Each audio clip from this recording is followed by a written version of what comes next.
All right, our theme here at Gospel Rescue Mission in September and October is running to the crisis.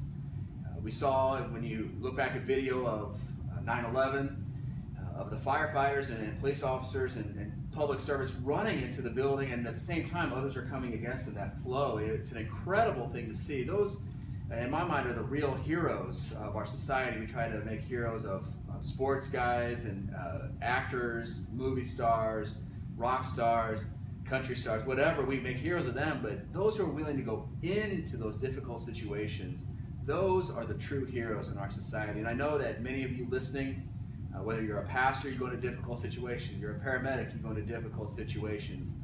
Those of us in the rescue mission, we work with folks who can sometimes be a little dangerous for stepping into a difficult situation. Here we call it running to the crisis of hunger, homelessness, and hopelessness.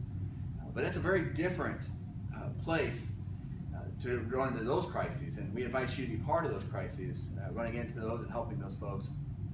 But our police officers will step into situations that are extremely dangerous, could go dangerous, even though it starts out maybe pretty calm and doesn't seem like it's going to go anywhere.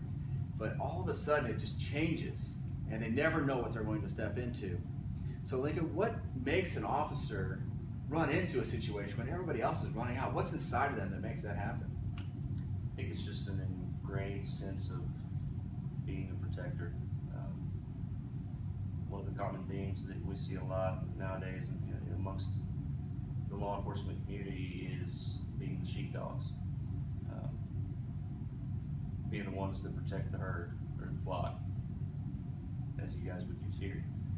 And I don't think it's anything that's learned. I think it's one of those things that you either have that mindset or you don't. And I think most of your police officers, in some way or another, feel that they want to be a protector, so to speak.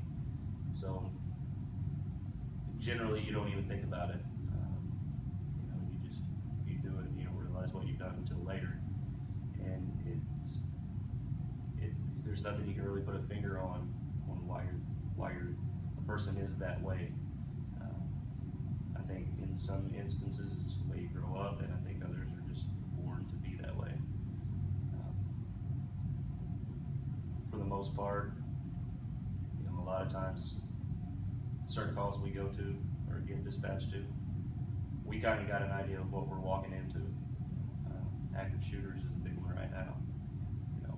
We're trained right now, our entire police department and pretty well county-wide. If we respond to an active shooter, we're not sitting back and waiting on a SWAT team. We're going in and we're eliminating the threat right then. Now, same thing you're talking about. If you have an active shooter, we've had one here in Muskogee at the mall just a few years ago. Those officers went in immediately. And that was even before we had all this training. But you're trained to do these things, and you don't second guess your training. You just do it.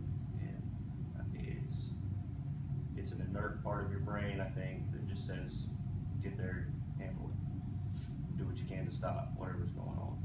So I really think it's one of those things that you're born with, and you either have it or you don't. That's fantastic.